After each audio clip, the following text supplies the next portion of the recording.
Então, pessoal, vamos lá, os nossos primeiros conceitos da contabilidade de custo. Primeira coisa que eu preciso saber é que a contabilidade de custo, né? Que a contabilidade ela é dividida em diversas áreas, né? A gente tem a contabilidade financeira, tem a contabilidade gerencial, tem a contabilidade pública e aí vai. Então, a contabilidade de custo, o principal objetivo dela é gerar informação, né? Para auxiliar a tomada de decisão dentro da contabilidade gerencial. E gerar informação para contabilidade financeira. Então, quando eu falo de contabilidade financeira, comercial, geral, tudo é o mesmo nível de contabilidade. Então, é aquela contabilidade que vai produzir as demonstrações contábeis para atender o fisco, para atender os usuários externos. Então, o que ocorre? É uma contabilidade que precisa estar com os padrões estabelecidos, né? De normas e regras e tudo. A contabilidade gerencial, ela já é mais interna. E ela não precisa seguir os parâmetros externos, né? Então, ela vai seguir o que atende a parte interna da empresa. Ou seja, cada contabilidade em si vai ter a contabilidade gerencial de forma a atender a sua própria necessidade, tá? Então, outra coisa que eu preciso entender é que sempre que eu falar de contabilidade de custo, eu tô falando de indústria, de processo de fabricação, tá? E a contabilidade de custo, ela começa apurando os custos, controlando e gerando informações para tomada de decisão. Antes da gente ir diretamente para o conceito do que é custo, a gente precisa entender o que é gasto, né?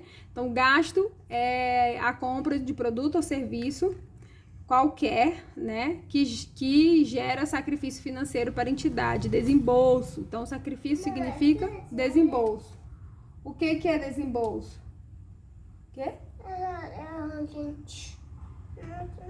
Mamãe tá ocupada. Para de toda hora, vai brincar com suas coisas mesmo. Desembolso. O que é desembolso? Desembolso é pagamento, né? Então, o desembolso ele é um pagamento. Pode ser para você estar comprando um bem ou um serviço. Investimento é o gasto ativado em função da sua vida útil ou de benefícios atribuíveis a futuro período. Então, o que ocorre?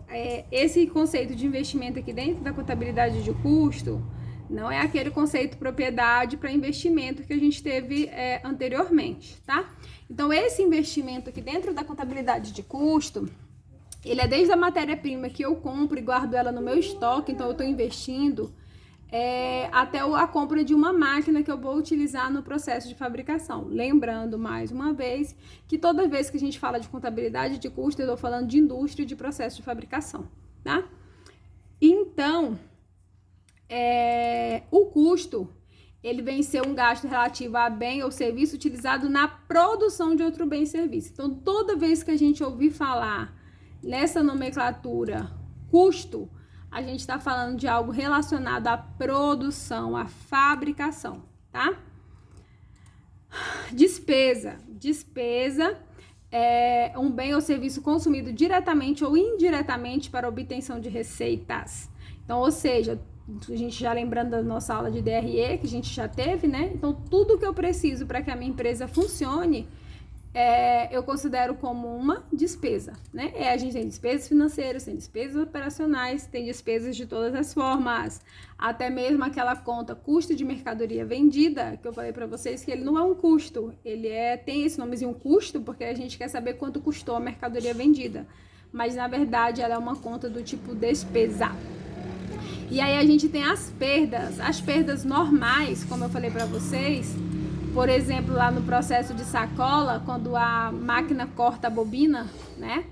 O que sobra em volta ali é uma perda normal, ou seja, eu não tenho como fazer a minha fabricação sem aquela perda ali daqueles excessos da bordinha da sacola que foi cortada. Então, essa perda normal, ela é considerada despesa e vai para DRE. Agora, as perdas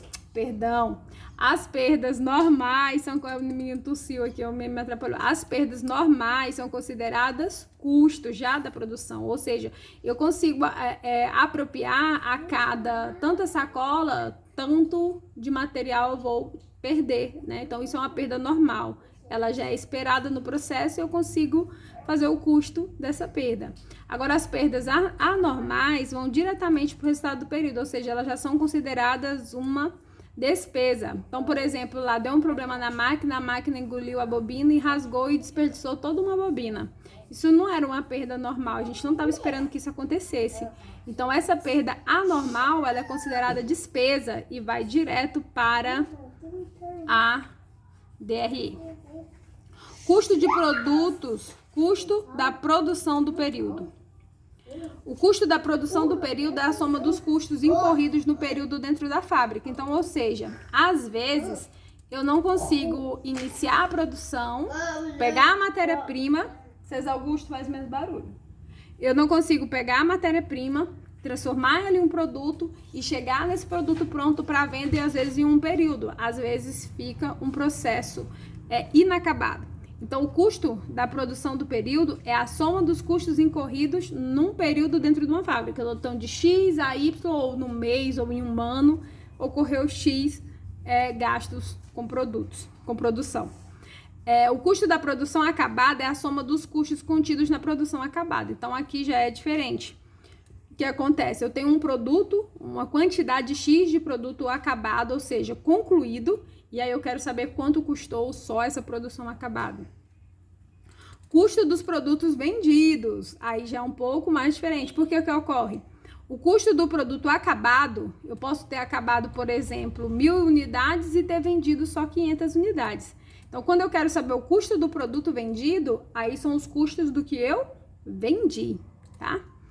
Custo primário, o que são custo primário?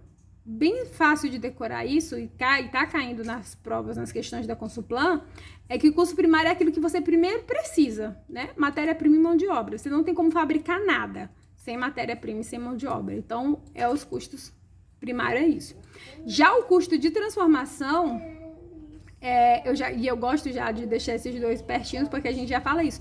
O custo de transformação é aquilo que eu preciso para transformar a matéria-prima, tá? Então, ou seja, todos os custos que for necessário para eu transformar a matéria-prima, são considerados custos de transformação. Então, aqui, ó, custo primário, matéria-prima e mão de obra. Custo de transformação, a mão de obra entra no custo de transformação. O que não entra no custo de transformação? A matéria-prima, porque custo de transformação é o que você precisa de custo para transformar a matéria-prima, tá? Então, a mão de obra direta e os custos indiretos são os custos de transformação. E os custos primários é a matéria-prima e a mão de obra. Então, o custo primário é aquilo que eu primeiro preciso para produzir, matéria-prima e mão de obra. E o custo de transformação é o que eu preciso para transformar a matéria-prima, mão de obra e os custos indiretos. Consigo dividir a classificação de custo em 4: custos diretos, indiretos, variáveis e fixos. Esses dois aqui se conjugam, né? E esses dois se conjugam. Porque ou o custo é fixo ou é variável, tá? Não existe custo fixo variável. Não existe custo fixo variável. Ou ele é fixo ou ele é variável. Mas existe custo direto fixo e existe custo direto variável, tá?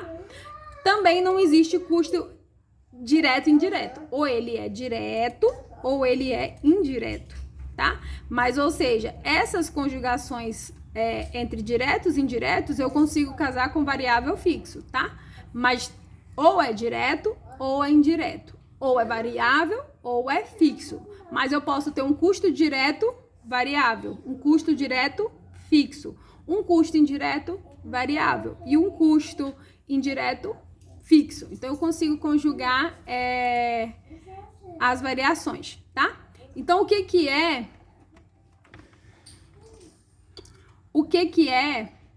enquanto ser direto e indireto? É aquele que está diretamente ligado ao produto ou não, tá? Por exemplo, matéria-prima e mão de obra está diretamente ligado ao produto. Já um supervisor de obra, ele não está diretamente ligado ao produto, tá? Então, a diferença entre direto e indireto é essa. Já enquanto fixo e variável, o fixo você pode produzir mais ou menos, ele não vai alterar, ele vai continuar fixo. Já o variável, quanto mais você produzir, mais custo vai ter. Quanto você menos produzir, menos custo vai ter. Então, essa variação entre fixo e variável está relacionado ao volume de produção. Não alterou conforme a produção, é fixo. Alterou para mais ou para menos conforme a produção, variável. Custo variável unitário não sofre alteração. O total apresenta alteração proporcional ao valor unitário. Então, ou seja, ao volume produzido, né? Ou seja, por exemplo, a matéria-prima para produzir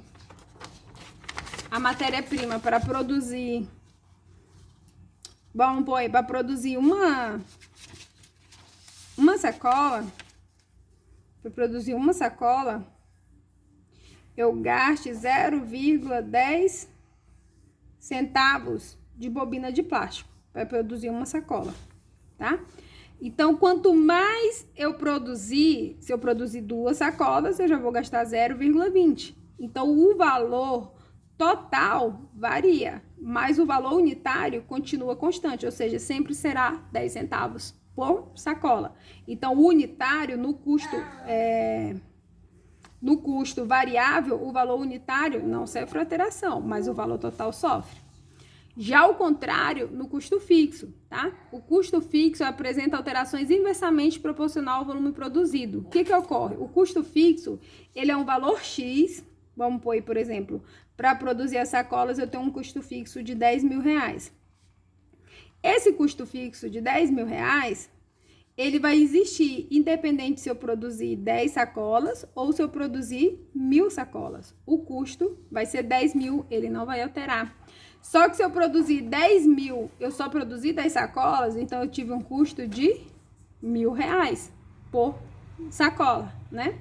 Agora, se de 10 mil eu produzir 1.000 sacolas, aí eu tive um custo de 10 reais por sacola.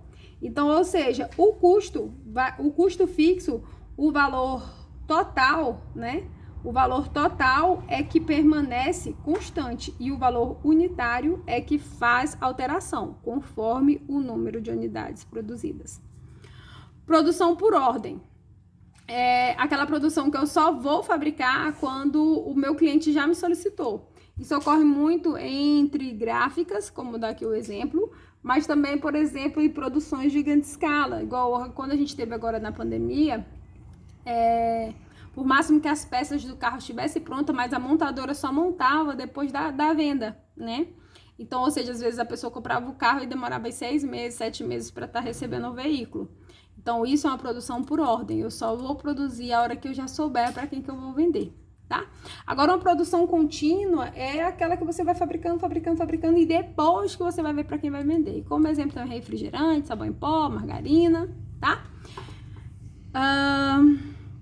Custeio variável ou custeio direto, como chamam,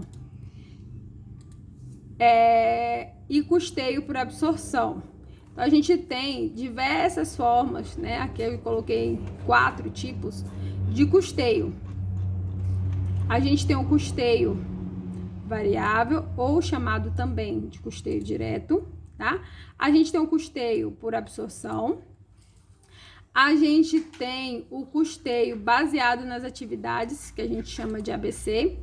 E a gente tem o custeio pleno, chamado de RKW, em homenagem ao nome do senhor aí alemão que inventou esse método de custeio, tá? Então, o custeio variável direto, de uma forma bem simplificada para explicar, os custos fixos, ele coloca como despesa. São despesas no período lá levadas para DRE, tá?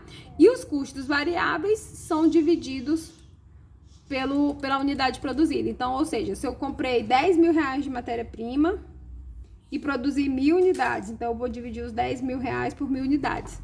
Isso é custeio variável. Já, por exemplo, digamos que eu paguei aluguel de um galpão. Paguei aluguel de um galpão que está lá com essas máquinas de fabricar sacola por 5 mil reais. Esses 5 mil reais eu não vou dividir pelas 1.000 unidades fabricadas. Esses 5.000 reais eu simplesmente vou considerar ele como despesa lá na DRE, tá? Então, isso é o custeio variável direto. Tudo que é custo fixo é tratado como despesa na DRE, igual a gente já conhece as despesas tratadas na DRE. E o custo variável, eu pego o valor do custo variável e divido pelo número de unidades produzidas e acho quanto custou cada unidade. O custeio por absorção, ele já é um pouco diferente. E lembrando, tá? O custeio variável, ele não é permitido, não pode ser utilizado pela contabilidade oficial, tá? Não pode ser utilizado pela contabilidade oficial. Mãe, toda vez eu caí fora e caí no chão. Tá, agora eu vou lá resolver. O custeio por absorção é o método resultante da aplicação dos princípios contábeis. Então, esse aqui, ó, ele já é permitido pela legislação, tá? Diferente do outro, que não é permitido pela legislação. E aí, esse custeio por absorção, ele já aloca todos os custos fixos, variáveis, diretos e indiretos ao produto, tá? Até por isso que ele é o utilizado pela contabilidade, tá? No custeio por absorção, uma das dúvidas que a gente tem bastante é sobre a depreciação, que é um custo, tá? Mas ela é um custo o quê? Fixo ou variável, tá? Então, nos métodos linear, a depreciação é um custo fixo. No método soma do dígito, a depreciação é um custo fixo.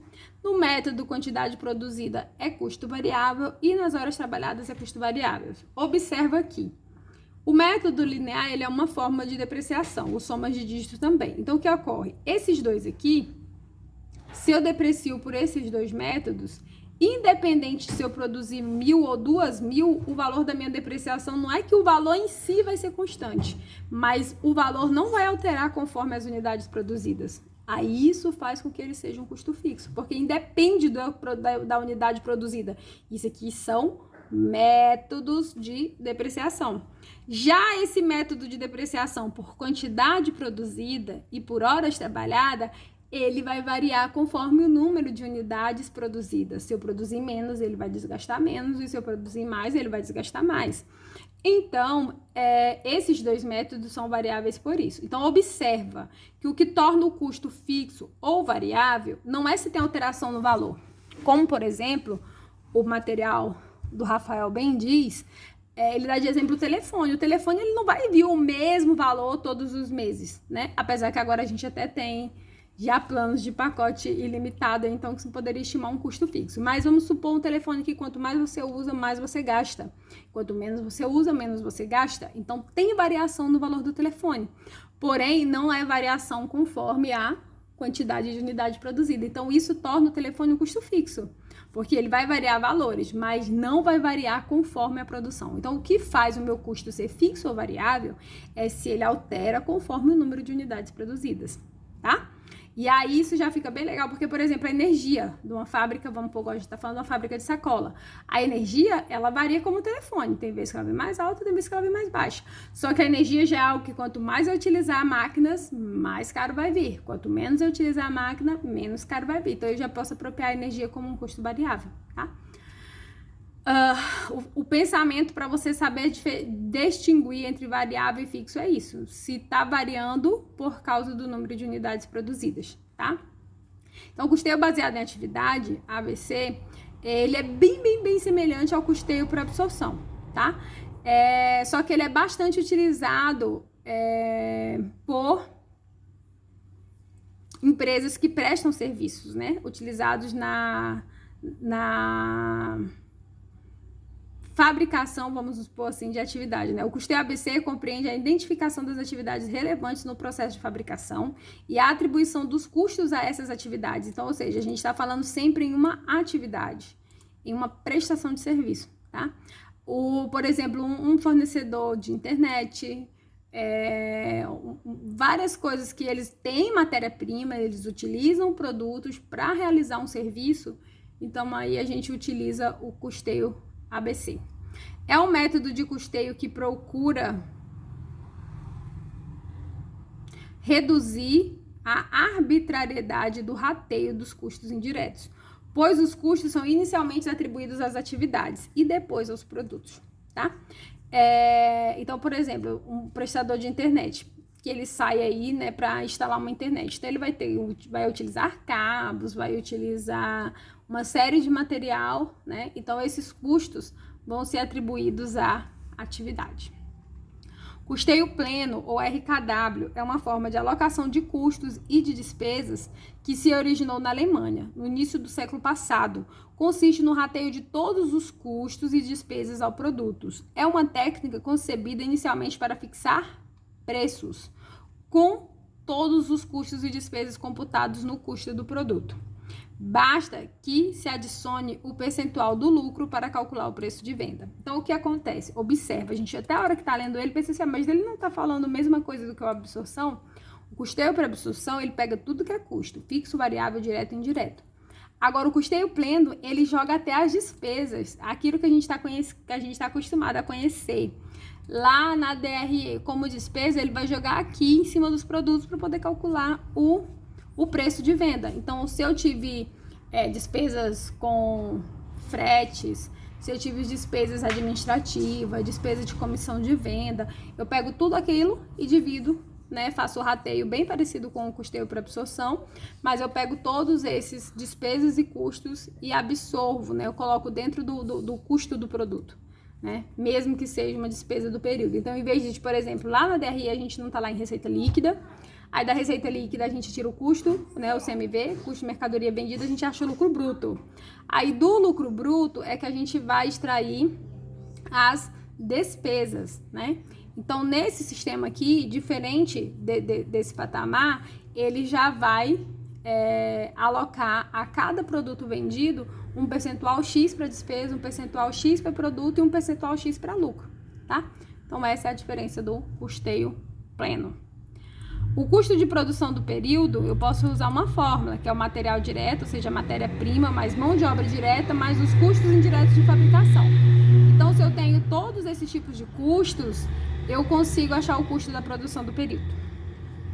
E aqui já vem as nossas atividades, que nós vamos responder em um próximo vídeo.